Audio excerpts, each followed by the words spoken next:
Hey, deserving listeners, 90 Day Fiancé. Let's see what happens. See what comes out of my face as I watch. Oh, really? What I did? How old are you? What are you doing? And did you make it back to your hotel okay last night? Why you go to my phone? Well, this is kind of a curveball. So to catch you up, they're planning on going to the States, which I think is a wonderful idea. I don't know if it'll work, but I could see it working. And also, they were talking about what the clothes policy will be for her in the States. And he was saying, no matter where I am, I'm Muslim. I think meaning no matter where I am going to have the same policy about you not showing any sort of skin. And he doesn't want men looking at her. And it makes him angry. And she said something really healthy and seemingly it might have worked on him. She said that, well, that's kind of putting your anger on me, right? Because it is. I mean, it's in the realm of abuse, right? That abusive people, partners, will say, you made me angry, you made me do this. And it's blaming the victim for your own emotional problems. And she suggested that, and to my surprise, he agreed. He's like, yeah, maybe I am doing that to you. And it seemed like maybe there was some flexibility. And because to me, I've been saying this from maybe about the midpoint of the season, that I can't tell if he's really on board with the rules or if he feels like he has to be on board with the rules. Like, look, everyone around me is, he probably doesn't say it like that or even think of it that way, but he seems to be playing along like, look, you have to do this because that's the way I'm expected to be as a husband. Because I don't know, just the way he talks about it, but it'll be put to the test, because I think in the States there'll be so many reasons not to continue doing this that it'll put it to the test. If he continues to do it, then it is truly his desire to do this. You know, I'm not going to discount that it's completely out of his desire. I'm guessing he does have that within him, but so we'll see, I guess. And y'all probably know because you've watched ahead, because I'm watching this after the season is over. But I am excited for them, because I think if they didn't have the clothes issue, I don't know, but I think they would do pretty well. They seem to have a sweetness to the two of them that isn't in the edit. I think behind closed doors and outside of these conversations about clothes, I think they have a connection, a chemistry, a love. And so if they were free from the conversations about clothes, maybe that'll be able to prevail. But there's also a possibility that the clothes conversation is such a distraction that other more fundamental issues to their relationship and compatibilities are ignored or pushed to the side or obscured. So I guess we'll find out. But now here's the curveball. She apparently went through his phone and seemingly just recently, maybe the previous day, he was flirting with a woman online, asking how old she was, which isn't a good sign, meaning that someone on Instagram might look like a child, like a teenager. So this is interesting. And I don't know if I've talked about this very often, but it often comes up on this show. I think I might have talked about it with Steven and Alina, that there are some people, and let's just talk about the men of this group within this group. There are some men, because certainly there are people of all genders that will do this, but I think there's a particular profile of man that will do this. And they will flirt online or flirt in person, maybe even cheat occasionally, maybe go that far. And yet they love their partner and want a monogamous relationship. They're not narcissistic necessarily, they're not psychopathic, they're not problematic. They have empathy, they have love, it's true, that love. But due to a deep insecurity that developed when they were younger, perhaps when they were going through puberty, they have something to prove to themselves for the rest of their life, that they're attractive, that they can get the girl, that they still have it, that they're worthwhile, that people will love them. And we all do this, not in this realm, hopefully, but you can't, for example, just tell your partner that you love them and never say it again, right? We have to continually affirm to each other how we feel. And so, we're continually going back to the well. We might bid for love from our partner. Well, in the same way, if you have a need to consider yourself, to believe that you are worthwhile and you connect worthwhileness to being attractive and to getting someone that you're attracted to actually respond to you, then you're going to continually go to that well. And I've seen lots of people do this. I've treated clients who did this. There's different forms of it. Some people will only do it when there's trouble in their marriage. Some people will do it all the time. And so I think we see that sometimes on the show. The assumption is that and it's usually the guys that are doing it, but people of all genders do this, believe me. I think the show likes to tap into the anger at men who have cheated, and I've seen evidence of discussions that seemingly illuminate a cultural belief that only men cheat and very few women cheat. The rates, now it's hard to measure because you actually have to ask people, but generally speaking, the research, the consensus is that the gender differences are not only not very wide, but they're closing as women gain more power and more accessibility to cheat. They're actually cheating more and more. In the 50s and 60s, for a housewife to cheat, it would have been hard because she's at home with the kids and she doesn't really have a lot of contact with a lot of people necessarily. Whereas the husband at work, if he could stay at work all day long and meet people and stay out late and he has the power to be able to do that. Well, as women gain more power, and they're continuing to gain more power, which is good, then this is a side effect, right? And for women, can be a very similar motivation. There's a lot of motivations for cheating that aren't usually talked about. Usually it's just assumed that these cheaters are dogs and they are narcissistic, or they're trying to have their cake and eat it too. And I guess you could argue that is sort of true, but and it doesn't excuse it by any means. Cheating is wrong. It's lying. It's deceptive. It's hurtful. It's willingly doing something. Thousands of decisions that will hurt another person. Why would you do that? Just figure your shit out.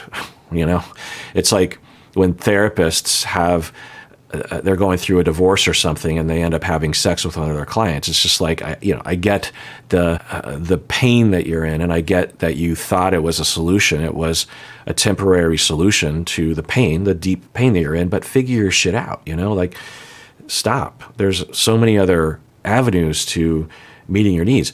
So for Mahmood, I wonder if it's that, because I don't imagine, but who knows? But I just can't imagine that he's the sort of person that is actively trying to be actually with someone else. Like he's trying to have a second family, or he's trying to leave Nicole.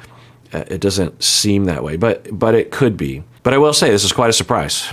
I would have put money down on him not doing stuff like this, but so many of them do. Yeah, it's now there's another possibility that he would flirt when he believed that their relationship was over. There were several moments in their relationship, and even while we're watching the show, when it was very rational to believe, either one of them, that their relationship was over. And it, for some people, is maybe even healthy for them to start flirting online, to have some kind of connection or distraction or self-esteem boost or something in the midst of a breakup.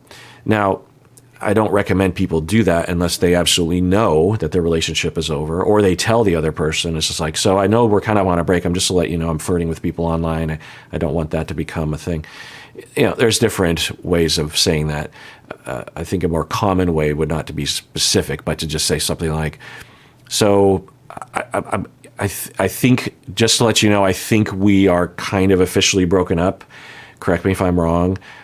I'm still open to maybe talking about getting back together, but I want to just clarify that we're both it's morally acceptable, or it's acceptable, it's understood that the two of us might start dating other people on a certain level or something. People don't usually have those conversations, but they should before they take action like this.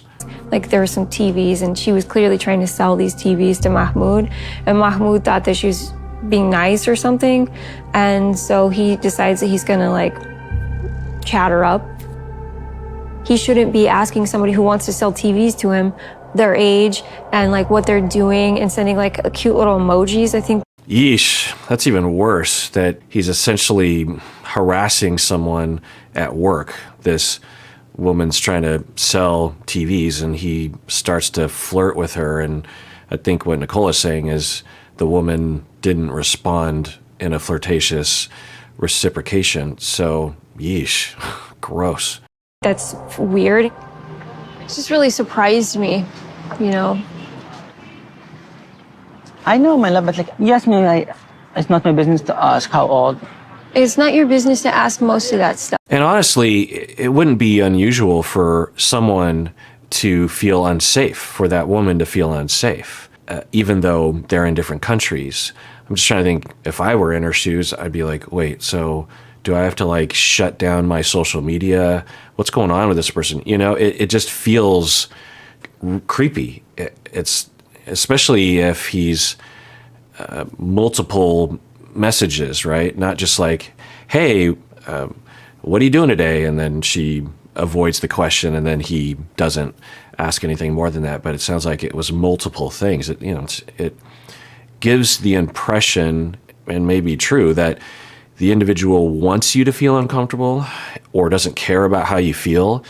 And that's a huge red flag. Now, being in a different country, but still, you know, people can do stuff to you online too. It's scary. It's really not okay. Inappropriate. No, I just asked, oh, did you get your head? This is what I asked.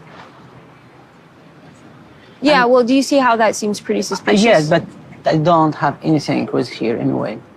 And you checked all the chat. I did, yeah. And nothing there. Yeah, I guess I mean, still. Oh,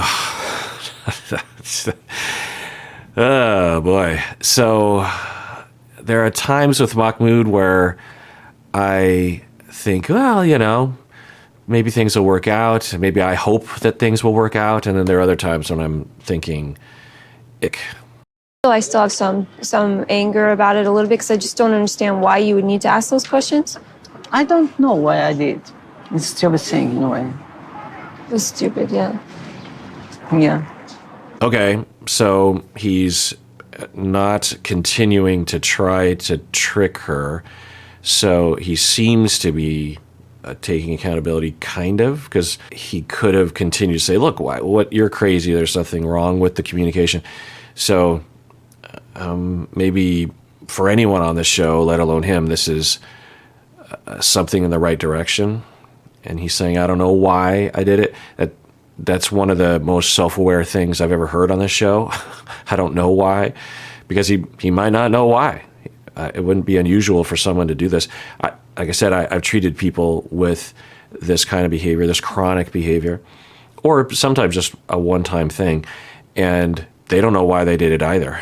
They don't stop to go deeper and figure out what's going on. But when I work with people who are doing this sort of thing, there's usually a pattern. There's usually a precursor. There's usually a need that is not being met. Not that it makes it okay, but when you know that need, then you can address that need more directly and notice it when it starts to build up. Because usually people will resort to these self-destructive behaviors and harmful behaviors to their partner when the need, the distress of the need not being met is like an 8 or a 9 instead of like a 2 or a 3.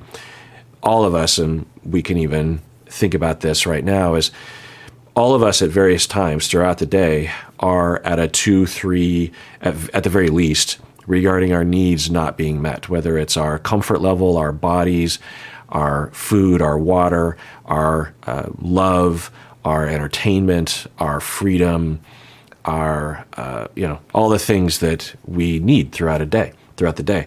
And so if we don't notice it when it's a 2 or a 3 or a 5, then things will get desperate. And noticing that is very important. And we're not really encouraged, at least in our society, to think about those things. We are encouraged to consume. We're encouraged to buy, to engage in materialism, and to keep up with the Joneses by working more and because the marketers make more money, the capitalists make more money, the politicians become more powerful when we don't really pay attention to our needs. So, or the marketers will, say, this is how you meet your need. If you have low self-esteem, here are thousands of procedures you can do to your body and face that will give you self-esteem. Of course, it doesn't work, but that's what the marketers are telling you. And there's various different ways that they will do that. So we can think about that for ourselves of, are we truly in tune, and getting to know ourselves and getting to know our bodies, getting to know how our emotions feel, not when it's an 8, but when it's a 2 or a 3, right? So I imagine that'd be my first hypothesis with him. But yeah, he says, I don't know, and I'm sorry about that. Okay. But I don't know. It's just still a lot of ick there. One thing that I appreciate is that you admitted that you crossed a line. I mean, I'm just going to move on because it was just ridiculous. It could be worse, right? Like, you could have really crossed some lines. And it was a mistake. Yeah, I did a mistake, and I'm sorry about that. Okay? Yeah, but just let this be your warning. Another aspect of this is it's childish what he's doing. It's the sort of thing that a 15-year-old would do. Because I was thinking, well, I don't think Nicole would do something like this. And what is it that makes that difference? And why don't I do stuff like this? Why don't I think my wife does stuff like this? Well, because with maturity and adulthood, but maybe earlier than that, at some point, hopefully, you hold yourself to a standard. You don't want to act in a way, even if other people never find out, that is immoral. You don't want to do things that you're looking at yourself. You're watching yourself do something that is against how you feel about yourself. You hold yourself to a standard, right? You're not just doing it because you're worried about being caught. Because, if you think about it, all of us could be doing lots of things and get away with it. It's not hard to get away with certain things. We could be doing all sorts of things, but we don't because what's the word for it? I'm sure people have words for it, philosophers and otherwise. But we want to uphold an image of ourselves, and we have an identity as someone who is good, and we don't want to do things even that no one will ever find out that is contrary to that, right? And when you're younger, you don't necessarily have that drive or care because you're still trying to find out who you are. And generally speaking, and at least in my society, teenagers don't regard rules often because there's so many of them. There's so many rules for kids and teenagers that there's a time when they are experimenting with, well, what rules make sense to me and what rules don't. And so there can be an experimentation zone where they're still in this zone of like, well, all rules are kind of dumb, and so I'm going to play with all of them, So and so what is it about him that, because just think about doing something like that in the midst of this and not have any kind of excuse. Because I thought he might say, well, I thought we were broken up, but it sounds like it just happened, right? And we saw Rishi do stuff like this. We saw Steven do this, because the temptation is to believe, well, they're not really in love with their partner. But I don't think that's true. I think Rishi is in love with Jen and wants to be in a monogamous relationship with Jen. I think Mahmood, I think Steven, it was harder to read with that, but I've been given updates that Steven and Alina are still together, happily married seemingly. Who knows what's really going on behind the scenes, but I think that there's this lack of maturity, just lack of of being. Now, you can lack that maturity for a long time. And I've had clients who are in their 30s, 40s, 50s, 60s who, well, it depends, right? So if you just lack the maturity, that's one thing. But even if you do have the maturity, which some of my clients did, in my estimation, that issue of their need not being met would trump their efforts to uphold their self-identity. But yeah, and it just says something when you experience. If I were Nicole, I would say this is the tip of the iceberg, not just about cheating. Do I believe if I were Nicole, I wouldn't think that he would actually cheat, because he just doesn't seem like he would, but who knows? But he just doesn't seem like that would be something that he would do. But the fact that he did that repeatedly indicates some issue there, some lack of maturity, some lack of self-restraint, some lack of care. That would really ruin one's trust. I'm sure some of you can relate, right? And I'm kind of worried about Nicole, because she's seemingly like, well, you're not pushing back, so that's good. You didn't go farther with it. Now, some people, they're just like, well, he flirts. In the olden days, before you had cell phones and whatnot, this would manifest like a common story that you would hear would be that the husband would flirt with the waitress at a restaurant, and then they'd get in a fight on the way home, and the wife is like, you flirted with the waitress. He'd be like, no, I didn't. And she'd say, yes, you did. And this kind of tendency, right, to get that self-esteem or to assert your manhood or something. And it would be in that realm. So maybe she's thinking of it like that. It's just like, well, he's kind of a flirt, and he's not going to go farther than that. And not that it's a good thing. I'm not saying that, but yeah, I guess if I were Nicole, I'd say like, so let's talk about, I want you to think about what's going on there. And if I were him, that's what I'd be thinking. I'd be like, what is going on with me? This is totally counter to the way that I want to do things. Now, some people will say and tell me that Mahmood comes from a subculture, even within Cairo, that just doesn't regard women as having any sort of rights, doesn't regard women as mattering in the world. And so if women don't matter, then what's the harm in flirting, right? It just doesn't matter. And then when she finds out, you say, yeah, I don't know why I did it. I'm sorry. And you don't really care, because it's not really on your radar to care, because women don't matter. So I think there's a possibility that that's going on. What do you think? Don't do that anymore, please. Never. Okay? I love you. And I never want anybody in my life except you. Yeah, I mean, he's saying the words is nice, but I don't believe him. It'd be stupid to believe him. And he always says that. The amount of times, I wonder if the phrase "I love you" in this relationship is kind of ruined, because it's said so frequently when there's so much horribleness happening. Okay, well, that does it for that episode, everyone. Please take care of yourself, because you deserve it. You really, really, really do.